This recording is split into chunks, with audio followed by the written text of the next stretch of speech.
Welcome back to Algebra 3.5. We're talking about combining like terms.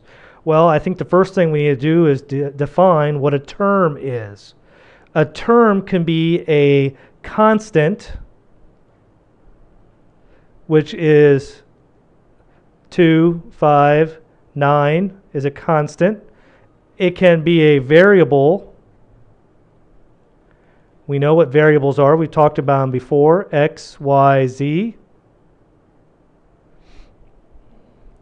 It could be a combination of two, like 2x, or it can be like 2xy. One way I like to separate them is if they're separated by a mathematical operation. For example, if I had 2x plus 2xy, how many terms do I have? I would have two terms. 1, 2. Now, these are not alike. They cannot be just added together because they are not like terms. Okay, if I had 3a plus 4a, these would be considered like terms. They can be combined together to get 7a. Let's look at some examples and see if we can figure out how many like terms we have. So, example number 1, if I have 3x plus 5x, are they like terms and can they be combined? Well, if I use the distributive property, I can pull out the 3 plus 5 and be left with x, or I can pull x out and I have 3 plus 5. We know what 3 plus 5 is, and we get 8x. Let's try another one. What if I have 3x plus 4y?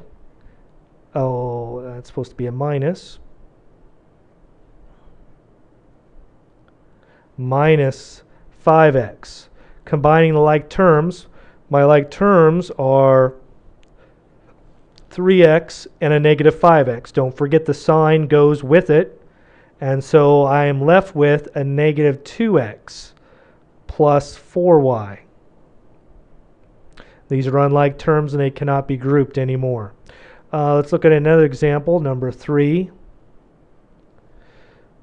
7x squared plus 8x minus 4x squared plus 10x.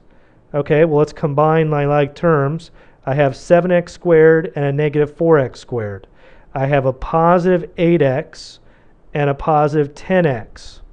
Okay, so I combine the singles and I get 3x squared. I combine my double underlines and I get 18x.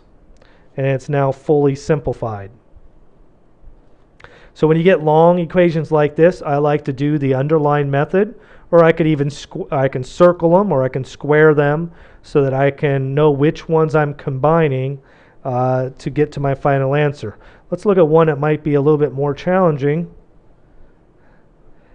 8x cubed minus x squared plus x cubed plus 4x cubed minus x squared plus 6x cubed. Okay, now remember that these are all raised to the power, and they are like terms if they're raised to the same power, and if they're not raised to the same power, they're unlike and cannot be combined. So let's start with x cubed. Well, that's an x cubed, x cubed, x cubed, and x cubed. The other two are squares, so I'll double underline those, and then I can go back and I can combine 8x plus 1x cubed. Remember that we usually don't put the 1 there, but it's dropped. So now I'm up to 9x cubed, plus 4 more is 13, plus 6 more is 19x cubed. And then I go back and I combine my x squared, and this is 1x squared, 2x squared. They're both negative, so it's minus 2x squared.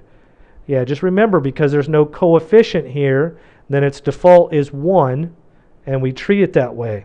So my simplified answer is 9x cubed minus 2x squared. And it can no longer be simplified any more than that. All right, so let's give a shot at those odd problems, then come back and check your answers and see how you do.